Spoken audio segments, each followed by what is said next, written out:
Hello, everyone. Dr. Stillman and Jim Laird here today. We are going to be talking about the top 5 reasons that men's testosterone levels are tanking in our modern world.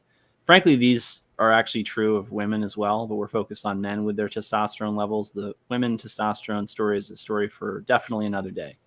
But men today are really struggling, which is why Jim and I are going to be doing a webinar on testosterone and how to optimize yours later next month, so late June. This is May 29th right now. And let's talk about the top 5 mistakes we see men doing to tank their testosterone levels, which are, Jim, take it away. What's number 1? Number 1, not getting enough sunshine, not getting outside, not taking your circadian rhythm seriously.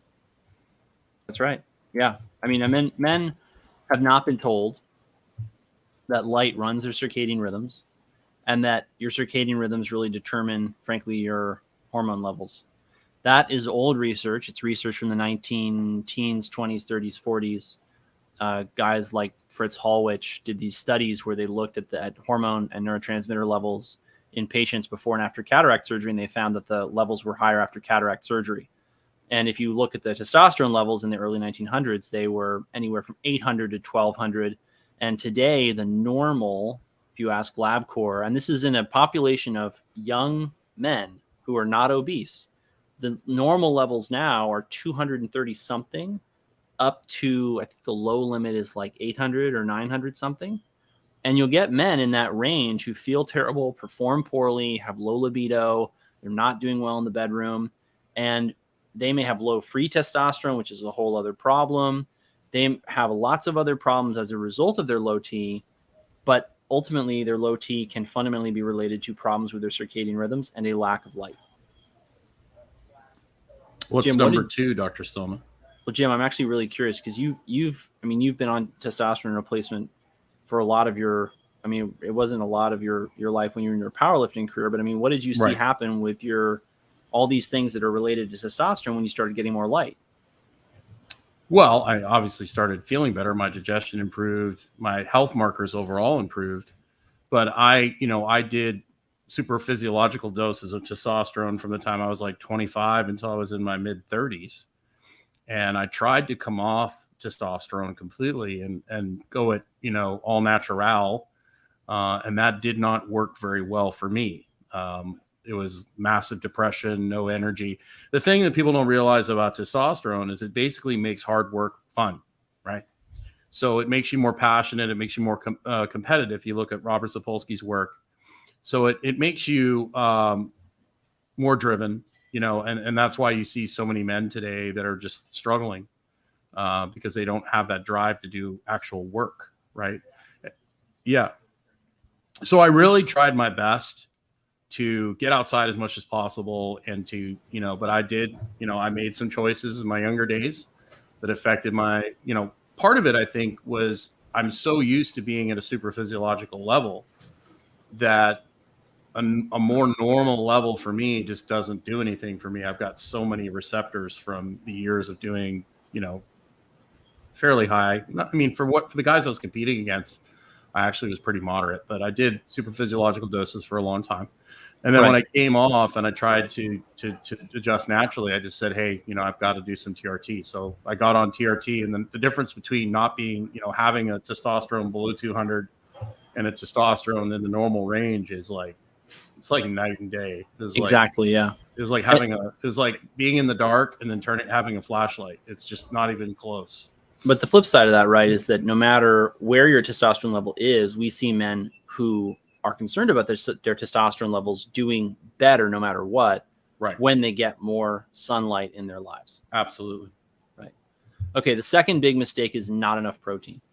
And so when I talk to people about protein, what I want them to understand is that protein is the number one dietary signal, in my opinion, that you can send to your body that you have an abundance in your environment. And one of the things that testosterone does is it causes you to gain muscle mass, maintain muscle mass. If I recall correctly, it even has effects on, increasing things like mitochondrial density and muscle mass. Basically, testosterone will increase your metabolism and cause you to burn a lot of calories. And the reason that's so important is that the body, I'm very confident modulates testosterone levels based on your protein intake. Because if your body's going to make a ton of testosterone in a situation where you don't have a lot of protein running around, you're not going to be able to fuel the muscle mass gains. You're not going to be able to do things like maintain your blood sugar and feel normal with those high levels of testosterone. I actually haven't really done a lot of digging into the literature on this, but in many respects, it's academic, because when men come to us worried about their testosterone levels, they're almost always worried about building and maintaining lean body mass, as in lean protein or lean muscle mass, right? And so they want to put on muscle. And the answer to that problem is almost always more protein, because very few people who come to work with us are actually eating enough protein. And that feeds into the whole vitamin D thing, and then getting enough fat in your diet. It all kind of, accumulates on each other. Not enough sun, not enough protein, not enough fat, not enough sex hormones. It just all kind of feeds into each other, right? Right. Number 3 is lack of purpose. Yeah, men have been told to stand down, and to basically step aside, and not to be leaders, and not to be go-getters.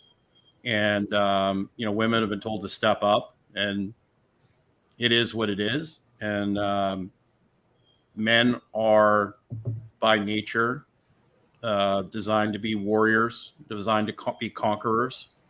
And a lot of men, just because they don't have a purpose, they are in the basement playing video games, and they've been told to stand down, for beaten over the head for decades now about you need to stand down. It's taken the wind out of a lot of guys' sails, and they end up looking for, relationships or substances or pornography or whatever to give them fulfillment, when they really need to be like, training hard and chasing success and pursuing their purpose. And part of it just leads to the other, right? Low testosterone, you're not going to be as driven. You're not as driven, low testosterone. So they just kind of, chicken and the egg kind of thing, which came first. Right. And we talk about this, and we see it a lot, right? The happiest men we're dealing with get a healthy amount of physical activity, doing something that they find purposeful. It's not just aimless exercise. They love hiking, they love hunting, they love fishing, they love doing things that require them to go outside, which are more or less active. And then in their professional lives, they love what they do. And oftentimes what they do takes them outside into nature. So number 4 is inappropriate activity. Jim, you suggested this one, so I'll let you take it on. So one of the reasons why testosterone levels have dropped so much is because we're sedentary. 50, 60, 70 years ago, you'd be outside mowing your grass, you'd be building buildings, you'd be, doing chores, manual labor, all sorts of things like that. And so people now are they're sedentary. And if they do work out, it's often at a very high intensity, which can have the opposite effect. If you don't have the general physical preparedness to handle the intensity, it can actually crush your hormone production as opposed to increase it, right? We see that all the time. Yeah. So that's a big part of it as well, is making sure that your exercise is enhancing your hormone profile and not beating it down constantly. And then managing stress is a big part of that as well, right? So if you have constant chronic stress, it's going to lower testosterone. And men can generally handle more stress. Women's hormones tend to get thrown off a lot easier. Men tend to be built a little more resilient when it comes to that stuff. So you just kind of be mindful of that. Right. And 2 other things I'd like to add to that. When you suggested this as one of the top 5 mistakes, what was funny to me about it is that my first thought with inappropriate activity was, some combination of pornography, social media, whatever. The reality is that men are being hooked into a sedentary lifestyle by things that they often they realize are not good for them, but they give into. The Netflix binging, the aimless scrolling on social media. And the reality is that all that activity is taking away from activity in the gym, activity outside in nature, in the natural world. And we see that translating into men's, how they feel, how they function, and then their hormone panels. Well, one of the most dangerous things there is dopamine reward without effort. Okay. So when you get dopamine from effort, that's great, but that's why things like cocaine, pornography, video games, endless scrolling on social media, you're getting dopamine for no physical effort, and Right. that turns into an absolute disaster in the long run. Right. And then the last thing I would mention about inappropriate activity that, this made me think of was a lot of people are going out and doing things that are good for them in the wrong way. We see this in the gym all the time, particularly, I would say, with men who lift a lot of weights. They are doing something good in lifting weights, but they're using strategies to lift those weights that really compromise their bodily integrity. A lot of men are on track for serious low back problems, disc herniations, serious structural issues simply because of their complete lack of understanding of technique. And that's totally fixable. Well, a big part of it is they don't understand how to shut that strategy off in the gym. A strategy that gives them a lot of power, a lot of force production, allows them to lift heavier things. They don't know how to shut that strategy off, or they don't know how to choose exercises that don't drive that strategy even further down the road. So Right. it's really just a misunderstanding of being able to turn on and turn off, just like blood pressure. Like you can have high blood pressure to run away from something. You need to be able to have low blood pressure so you can go to sleep. It's the same with exercise. You need to have both sides of the equation, right? You need to be able to lift heavy things, produce force, and then you actually need to be able to relax and walk.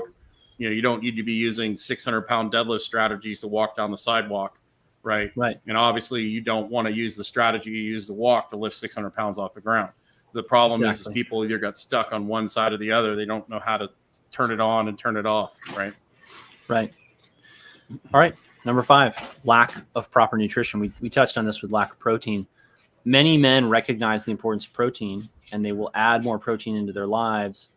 But many people don't realize that all of your sex steroid hormones are dependent upon a combination of vitamins and minerals for production, and that without that appropriate vitamin and mineral mix, so to speak, in your diet, you're going to wind up with chronically low levels of these nutrients, and that's going to impact the hormones.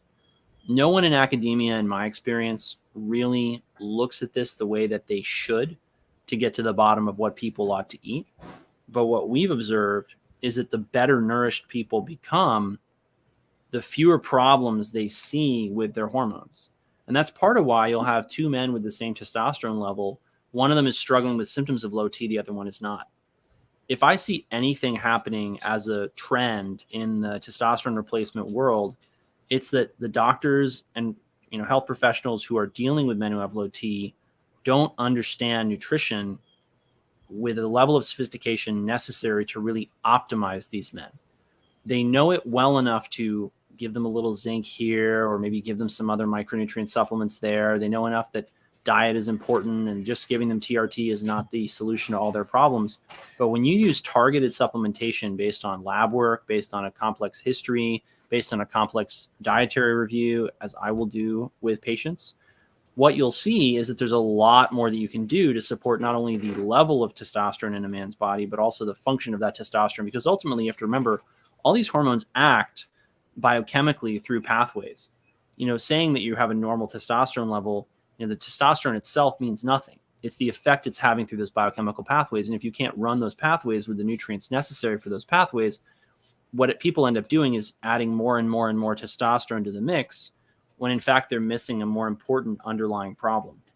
And everybody utilizes testosterone much differently. I'm one of those people where the tiniest amount of testosterone has massive effects for me. Some people would need to take way more testosterone to get the same effect that I get. So you can have some people that have a lower testosterone, but they actually use it much more efficiently. You have other people that, they're on, their levels are high, but they still feel like garbage, right? So it's highly, highly individual. There's no like magic number. I mean, there's principles and there's guidelines, but a lot of people chase numbers instead of, looking at how you're feeling, symptoms. And of course, another big part of it is sleep. If you're not sleeping, you're not producing growth hormone, you're not producing testosterone, your hormones are going to be all out of whack, making sure your thyroid's in order too. that Right. all those things play together. And that's why getting out in the sun is so important, because the sun controls all of those hormones. Yeah, exactly. That's exactly right. So we are planning a testosterone webinar on June 24th, Saturday. Further details will be coming to you. Stay tuned. If you're not on our email list, make sure that you get on it. You can find it through the link tree below. Thanks everyone for watching. And Yeah, we and look if forward to you're taking care tuning of you. in the future, there will be a link below where you can sign up for the webinar. Take care, everyone. Happy Memorial Day.